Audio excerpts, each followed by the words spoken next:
Contrastes con Mitzi Cordero. Saludo con gusto esta tarde a Raimundo Tenorio, quien es mi entrevistado, para poder contrastar la información que vamos presentando, sobre todo para poder revisar la importancia del Producto Interno Bruto, las entidades que lo generan, cuáles son esas actividades que más están aportando a la economía de nuestro país. Ya le decía en un principio que son los pilares, el motor, vamos. Raimundo Tenorio es profesor emérito del Tecnológico de Monterrey. Muchas gracias por esos minutos con el auditorio de Mega Noticias. Muy buenas tardes y gracias por la invitación, Mitzi, a tus órdenes. Muchas gracias, profesor. A ver, quisiera iniciar con usted poniendo un contexto general de cuáles son estas entidades y por qué son las que más aportan al país. ¿Por qué no las 32 y solamente, bueno, es decir, sí lo hacen, pero hay unas que son mucho más destacadas que otras? ¿Cuáles son? Bueno, mira, nuestro territorio, al igual que muchos territorios en el mundo, casualmente el norte de los países tiende a desarrollarse de manera relativa en comparación con el sur de distinta forma. Veamos, por ejemplo, el caso de Italia, donde el norte es más desarrollado técnicamente y productivamente que el sur, o el caso también de España, el caso de Francia. Es decir, hay algo que ha ocurrido de manera natural porque se concentra la mayor generación de riqueza en el norte de los países. Pero esto no quiere decir que no existan ventajas comparativas para convertirlas en ventajas competitivas en todos los países, en todo su territorio. Tú lo refieres, por ejemplo, en el caso de nuestro país. Bueno, sí, tenemos 32 entidades. Hay recursos naturales que tiene el centro-sur del país que no se tienen en el norte. La abundancia de agua que hay en el sur, la abundancia de microclimas que tenemos en los estados del sur, los atractivos incluso turísticos con 2 océanos a cada extremo que hacen favorable actividades turísticas. El norte ha tendido a desarrollarse más en actividades justamente de manufactura, de agregación de valor, de consumo de energía, de mano de obra calificada y sobre todo por el vecino que tenemos, los Estados Unidos, en donde las ventajas de localización de las entidades federativas del norte de nuestro país favorecen reducir los costos de logística y además también favorecen los costos de transacción, que más que transporte tienen que ver con el movimiento continuo que hay de materias primas, bienes intermedios y bienes finales, e incluso el consumo final entre estas regiones del país. En el centro-sur de nuestro país tenemos ventajas comparativas que en otras localidades no se podrían tener, pero ¿cómo convertirlas en ventajas que puedan detonar el desarrollo en esas entidades? Fundamentalmente con inversión.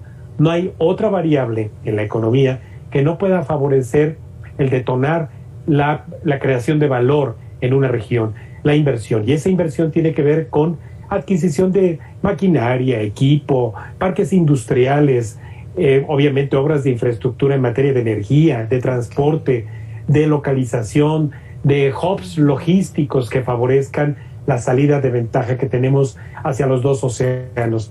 En el caso de nuestro país, pues sí tenemos entidades como es la Ciudad de México, el Estado de México, el Estado de Nuevo León, el Estado de Jalisco, Coahuila, Chihuahua, que representan nada más el 47% de la exportación total de manufacturas de nuestro país.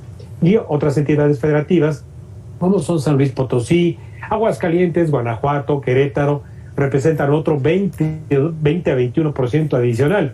Y el resto corresponde a la producción, como lo mencionabas ahorita en la introducción, de minería, de agricultura, ganadería, silvicultura, pesca, muchas actividades. En resumen, en nuestro país tenemos la generosa naturaleza que nos da la posibilidad de producir todos los bienes alimentarios que se puedan pensar, todos los bienes minerales también que se puedan traducir en bienes industriales, y también tenemos la fortaleza del norte del país que convierte la escasez de recursos en ventajas competitivas. Sin duda, y me parece que esto va íntimamente ligado con aquellas entidades que aportan más al Producto Interno Bruto, con el desarrollo que se ve en esas entidades. Solamente como una clave que se pudo haber hecho, ¿por qué no se ve el mismo ritmo, el mismo avance, el mismo desarrollo por ejemplo, en Nuevo León que en Chiapas, por ejemplo? Mira, justamente esto tiene que ver con condiciones, repito, de los empresarios locales, el capital cultural que se construye en una región. Y sin duda que el Estado de Nuevo León ha enfrentado por muchas décadas, yo diría que casi 100 años, escasez de recursos naturales. Hay poca agua, hay poco acceso en materia de recursos minerales, no hay petróleo, ¿de acuerdo? Ha podido convertir la escasez en un reto para poder producir, para poder sobreponerse. No quiere decir esto, como tú lo comparas con el estado de Chiapas, en que Chiapas sean displicentes con la abundancia de recursos naturales. Ha tenido mucho que ver, desde luego, con la estrategia de política pública para llevar inversión a esa localidad. Y esto tiene mucho que ver con el capital también social, con el capital cultural, que tiene que ver con la posibilidad de formar cuadros técnicos, personas que tengan la vocación de trabajar en la localidad, que no emigren hacia otra localidad del país. Esto ha sido una dinámica, repito, económica, histórica, que tiene que ver justamente con decisiones también de política pública, pero que no le está negado al sureste del país, pues, obtener y crear estas fuentes de atracción de inversión. Sí, bien, de estos datos que usted nos ha dado, profesor, tenemos otros también que van exactamente en este mismo sentido. A ver, son 4 entidades las que aportan más del 40% del Producto Interno Bruto. Es Ciudad de México, Estado de México, Nuevo León y Jalisco, como usted lo mencionaba. En 2020 la capital del país aportó al Producto Interno 2.8 billones de pesos. Ok, lo sumamos a esta lista que yo lo tengo aquí presentado. Las actividades terciarias son el sector económico que genera más empleos, con un porcentaje de alta inversión y competitividad que equivale a 64.3%, es decir, 14,000 millones de pesos. No sé si sigue siendo la misma, sí. Es decir, las actividades terciarias siguen siendo las reinas de la aportación en nuestro país, profesor.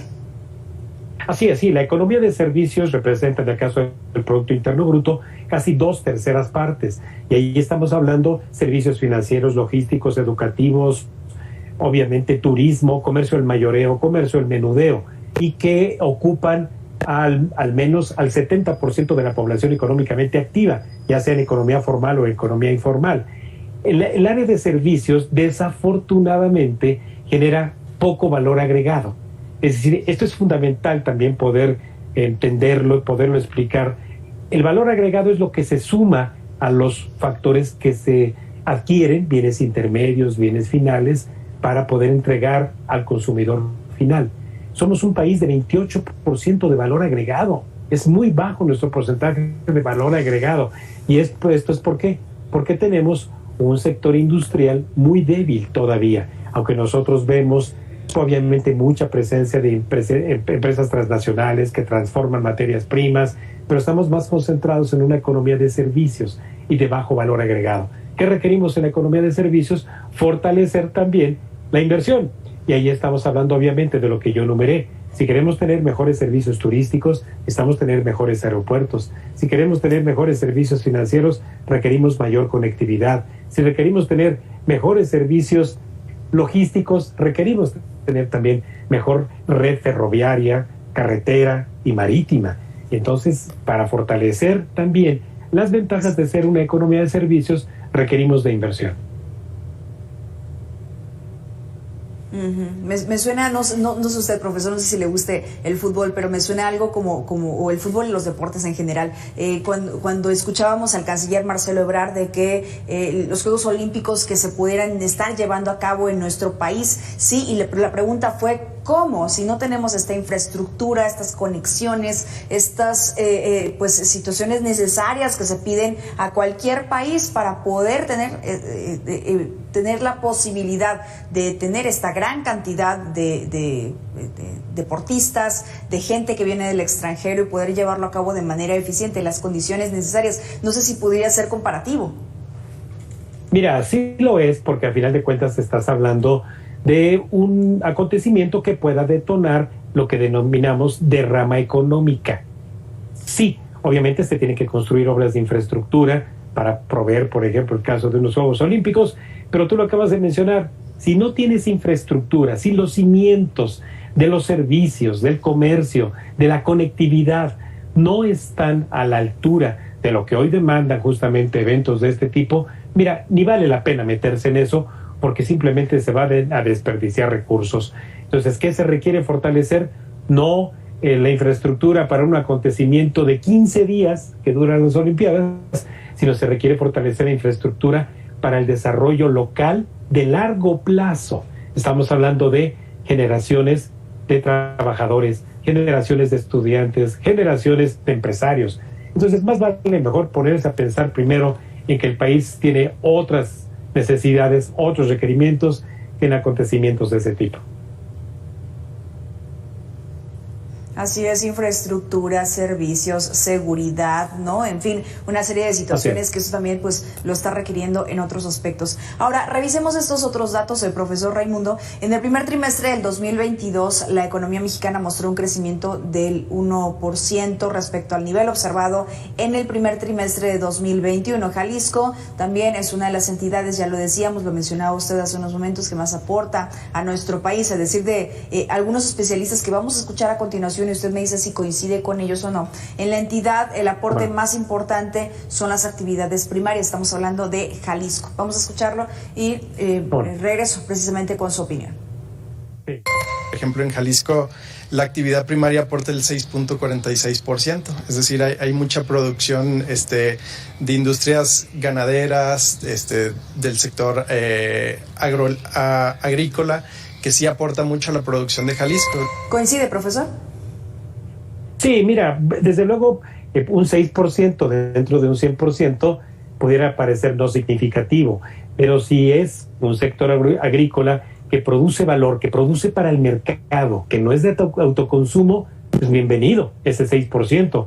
Además de que buena parte también del desarrollo de ese sector primario es para producir excedentes que representan exportaciones. Y sobre todo, si estás hablando de exportaciones, ya estás hablando de productos de consumo de calidad, inocuos, obviamente cumpliendo normas de calidad. Así que sí, bienvenido. Ok. La industria manufacturera, hace unos momentos hablábamos de esto antes de entrar en entrevista con usted, y de que es relevante para otros países lo que se hace y lo que se crea en nuestro país. ¿Qué relevancia tiene, sobre todo en esta aportación de la que estamos hablando? Mira, nada más para que tengamos una dimensión. De las exportaciones totales en el país, que en el año suman 450,000 millones de dólares, a una cifra redondeada, el 83% son exportaciones de manufacturas y el resto son exportaciones de productos justamente agrícolas, petróleo y otras industrias extractivas. Las manufacturas, al representar el 83% de las exportaciones totales, le ponen motor y le ponen gasolina a ocupar mano de obra calificada, sumar obviamente técnicas de producción al igual que están disponibles en cualquier parte del mundo, favorecen la atracción de inversión y además permiten justamente agregar valor. Todos los bienes materiales que ustedes tienen enfrente de sí, desde sus prendas de vestir, la pantalla de la computadora, el comedor, la sala, son bienes que se producen en la industria. Por eso es tan importante justamente la industria manufacturera, cosméticos, sábanas, lo que usted se imagine, todas las cosas materiales provienen de la industria, y ese es justamente a lo que hay que apostarle, a las empresas de manufactura. Y sí, tenemos empresas de servicios que comercian al menudeo, al mayoreo, ponen en nuestro domicilio, o vamos a una tienda a adquirirlo, o bien recibimos un servicio financiero a través de una aplicación con la que vamos a pagar. Sí, pero las cosas materiales que se producen son las que crean mayor desarrollo local en cada entidad federativa que fortalece su industria manufacturera. Con una inflación que estamos viviendo actualmente, la semana pasada hablábamos también de tema económico, pero cómo le está afectando la inseguridad, cómo el cobro de derecho de piso, las extorsiones también afectan en el precio final del consumidor. En este sentido, profesor, ¿Qué tanto tenemos que cuidar nuestra economía? Usted habla de que todo lo que consumimos, bueno, es lo que está aportando, pero ¿qué tanto debemos seguir cuidando ese recurso que tenemos como ciudadanas y como ciudadanos? Y con esta pregunta cerraría la conversación con usted. ¿Cómo no, Mitzi? Mira, la inflación se dice que es el peor de los impuestos para nosotros, para los consumidores. ¿Por qué? Porque va agregando más precio cada día hasta convertirse en aquel ogro que se mete a tu bolsillo a comerse tu dinero, como también nuestros ahorros. Entonces, la inflación, que hasta hace 20 meses se podía concentrar en un puñado de bienes, en muy pocos bienes, hoy está más generalizada. Hoy han aumentado de precio muchos bienes manufacturados, como los que mencioné hace un momento. Y este incremento de precios se debe, entre otras cosas, sí, a choques de oferta, es decir, a que cuando se aperturó nuestra economía después del confinamiento, bueno, pues hubo una sobredemanda de esos bienes al acudir nosotros directamente al mercado, al movernos a nuestros puestos de trabajo, etcétera. Pero también es un hecho que particularmente en nuestro país, porque el fenómeno inflacionario lo está padeciendo todo el mundo, pero particularmente en nuestro país se ha sumado este incremento de precios que tienen que trasladar productores, comerciantes al mayoreo en los precios finales a nosotros, porque pagan más, obviamente, por esos derechos de piso, esas extorsiones a las que son sometidos por la delincuencia, al bloqueo de carreteras, al bloqueo de vías de tren, al pedimento de las centrales de abasto, que también ahí hay delincuencia organizada, y todo esto va trasladándose hacia el precio final, hacia nosotros. Cuando tú anunciabas al principio justamente de esta entrevista, en la introducción, de que se pactó con el gobierno de que 24 productos se pudiera inhibir su incremento en el precio, está bien, pero no solamente es el precio en sí de los bienes, sino el conjunto de actividades de apoyo que el gobierno tiene que dar para que esto funcione, y que es fundamentalmente la seguridad en el traslado y colocación de los bienes en el punto de venta para nosotros. Eso, fijar los precios de esos 24 productos, ya nada más así súper breve, profesor, ¿funcionó o no ha funcionado hasta el momento, o hay que darle más tiempo? No, mira, no ha funcionado y no funcionará, porque entre esos 24 hay al menos 14 que son de producción de ciclo. Las manzanas, las naranjas, obviamente los productos perecederos como son las carnes, el huevo. Entonces, perdón, pero no ha funcionado.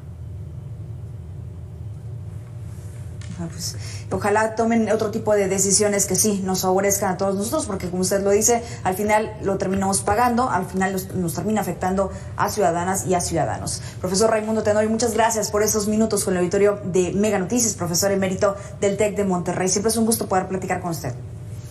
Igualmente, gracias por la invitación. Que tenga excelente tarde. Vamos a la pausa y regresamos con más.